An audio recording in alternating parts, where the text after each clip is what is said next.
Contest को देख रहे हैं अभी फिलहाल? बाकी सारे मुद्दों पर तो चर्चा हो जाएगी थोड़ी देर में। अभी कहां खड़ा है चुनाव आशुतोष आपके हिसाब से? क्या सर्वे की फाइंडिंग से आप लार्जली सहमत हैं?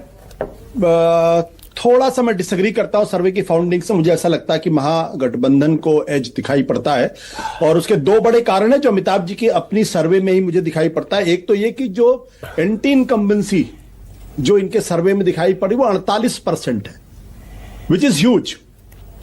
48% अगर किसी सरकार के खिलाफ अगर एंटी इनकम्बेंसी है, और अगर ये सर्वे में रिफ्लेक्ट करती है, तो ये इस बात से भी कोरोबोरेट होती है, क्योंकि पिछले एक महीने से अगर आप लगातार देखें तो किस तरीके से नीतीश कुमार की सरकार एक के बाद एक वेलफेयर मेजर्स के नाम पे वोटरों को खरीदने की, घूस देने की कोशिश कर रही।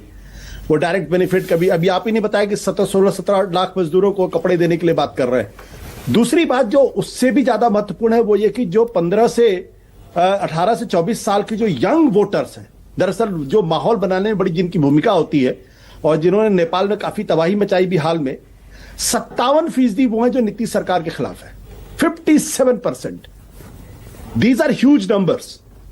तो ये बात सही है कि बिहार के अंदर जो कास्ट इक्वेशन है, जो जातियों का समीकरण है, वो ऊपर से अगर हम देखेंगे तो वो ऐसा लगता है कि जैसे भारतीय जनता पार्टी और जेडीयू के साथ खड़ा हुआ है कास्ट इक्वेशन पे अगर आप चर्चा करेंगे तो। लेकिन अगर आप डेटा के आधार पर अगर आप बातचीत करेंगे तो 57% 18 से 24 साल का युवक अगर वो सरकार से नाराज दिखाई पड़ रहा है, और 48% अगर एंटी इनकम्बेंसी है, तो निश्चित तौर पर सरकार के लिए चिंता का सबब होना चाहिए। और मुझे लगता है कि ये जो फिगर अभी दिखा, और एसआईआर लगातार आगे बढ़ता हुआ दिखाई पड़ रहा है, ये आपके सर्वे से ही स्पष्ट हो रहा है। जबकि पिछले सर्वे में आ रहा था एसआईआर का ग्राउंड लेवल पर किसी तरीके का कोई इंपैक्ट नहीं है। तो ये सब चीजें नीतीश कुमार और नरेंद्र मोदी जी के माथे पर कम से कम लकीरें चिंता की जरूर खींचनी चाहिए। अब नतीजा क्या होता है तो बात की बात। ठीक है, लेकिन आशुतोष बाकी सारी बातें ठीक है, लेकिन आप ज्यादती करते हैं।